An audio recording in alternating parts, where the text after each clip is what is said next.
Hello बच्चों, how are you all.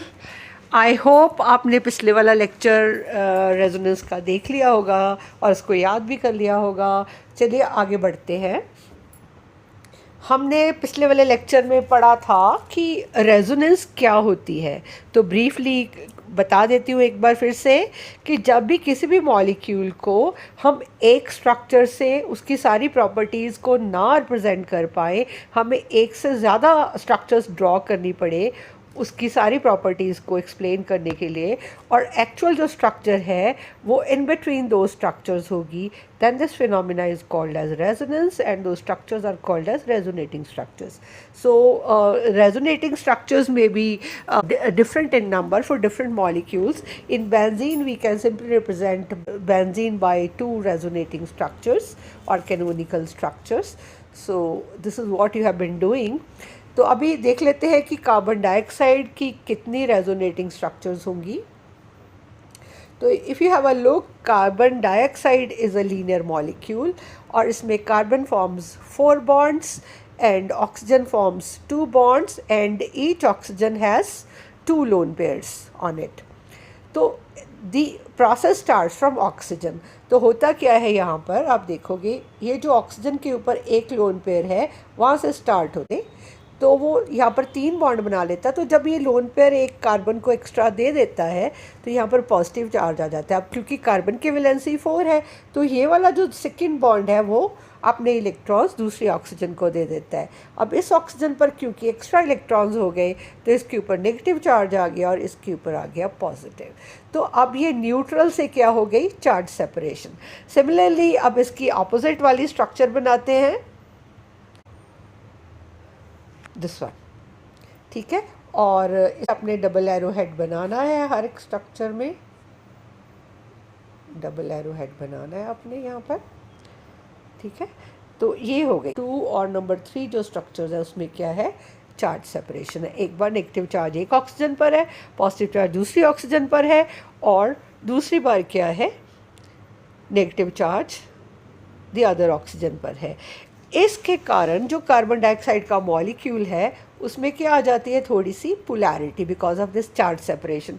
इसी की वजह से कार्बन डाइऑक्साइड है, it is only slightly soluble, it becomes slightly polar और it becomes slightly soluble in water, जिसके कारण हम, आपको पता है कार्बन डाइऑक्साइड को अंडर प्रेशर हम पानी में डिज़ोल्व करके तो क्या बनाते हैं, सारी carbonated drinks. So this is only because of slight polarity in carbon dioxide molecule. Then the next structure we will take is RCOH, carboxylic acid. As you all know, here you know its structure, RC double bond OH. तो यहाँ पर क्या होगा, जो oxygen के ऊपर 2 lone pair है ना, यहाँ पर यहाँ से स्टार्ट होता है, ये लोन पेयर यहाँ पर डबल बॉन्ड बना लेता है और जो ये वाला बॉन्ड है वो यहाँ पर चला जाता है। एंड अब क्योंकि इस ऑक्सीजन ने एक्स्ट्रा इलेक्ट्रॉन दे दिया है तो यहाँ पर क्या हो जाएगा, इलेक्ट्रॉन पेयर, तो यहाँ पर पॉजिटिव चार्ज आ जाएगा और इधर जो एक एक्स्ट्रा इलेक्ट्रॉन आ गया है पेयर तो उसकी वजह से क्या आ जाएगा, इसके ऊपर नेगेटिव चार्ज। सो इस तरह से कार्बोक्सिलिक एसिड की 2 रेजोनेटिंग स्ट्रक्चर बनी, पहली वाली न्यूट्रल है और दूसरी में चार्ज सेपरेशन है।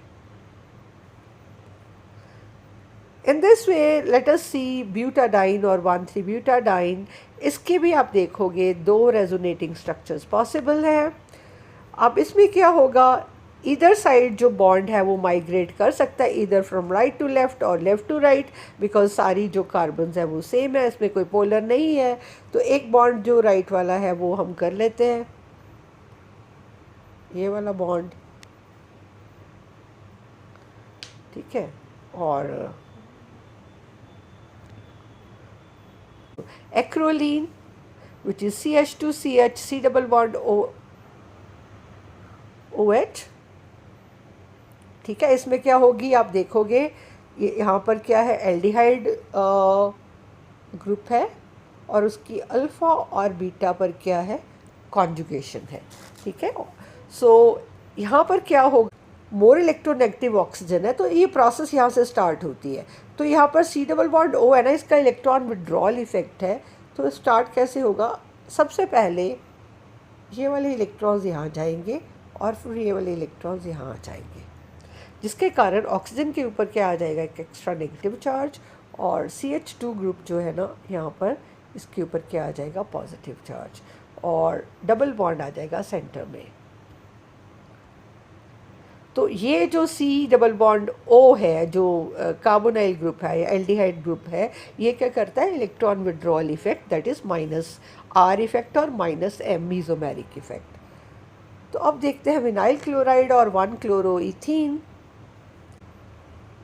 क्लोरीन के ऊपर आप देखोगे 3 लोन पेयर्स हैं, तो वो क्या करता है, सबसे पहले the process starts over here, chlorine gives lone pair of electrons to form bond pair or to form a double bond, and because of which there comes a positive charge on chlorine, और ये जो electron pair है, bond pair है, ये यहाँ पर जाके lone pair बना देता है और इसके ऊपर क्या आ जाता है, नेगेटिव चार्ज। सो ये न्यूट्रल स्ट्रक्चर थी और ये वाली स्ट्रक्चर क्या हो गई, पोलर हो गई।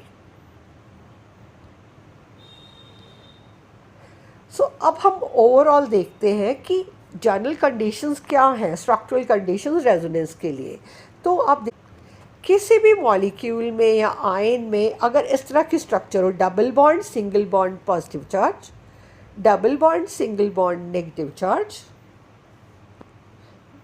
Double bond single bond positive charge, double bond single bond negative charge, double bond single bond free radical, double bond single bond lone pair, double bond single bond double bond.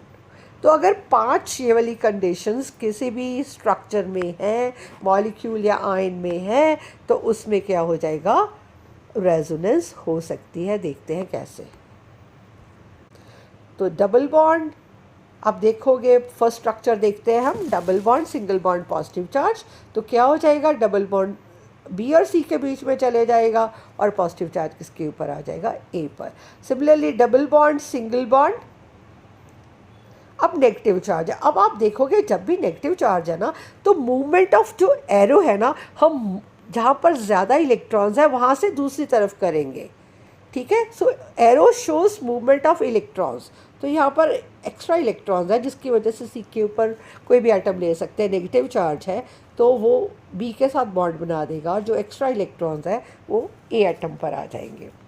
In this way अब आप देखोगे यहाँ पर जो structure number 3 है, वहाँ पर क्या है, यहाँ पर C आइटम के एक फ्री रेडिकल है, तो ये यहाँ पे हाफ एरोहेड बना दिया हमने, एक फ्री रेडिकल यहाँ से आ गया सिंगल इलेक्ट्रॉन, और यहाँ पर बॉन्ड बन गया, और इसके पास क्या रह गया, इस एटम के ऊपर एक इलेक्ट्रॉन, तो स्ट्रक्चर हमारी ये वाली बन गई।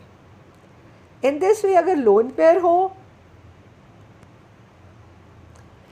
थर्ड एटम पे और यहाँ पर एडजॉइनिंग क्या हो, डबल बॉन्ड हो, तो भी क्या होगा, लोन पेयर यहाँ पर B और C के बीच में बॉन्ड बना लेगा, और ये जो है बॉन्ड पेयर बना देगा लोन पेयर, ठीक है।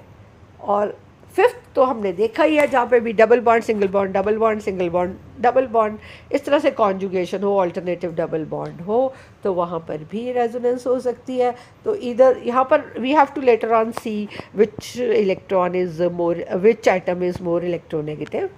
तो but if all the atoms are same, then any way the movement of electron can occur. Say now this bond pair goes towards C, and here the bond from C, the bond pair goes on A, and leading to the formation of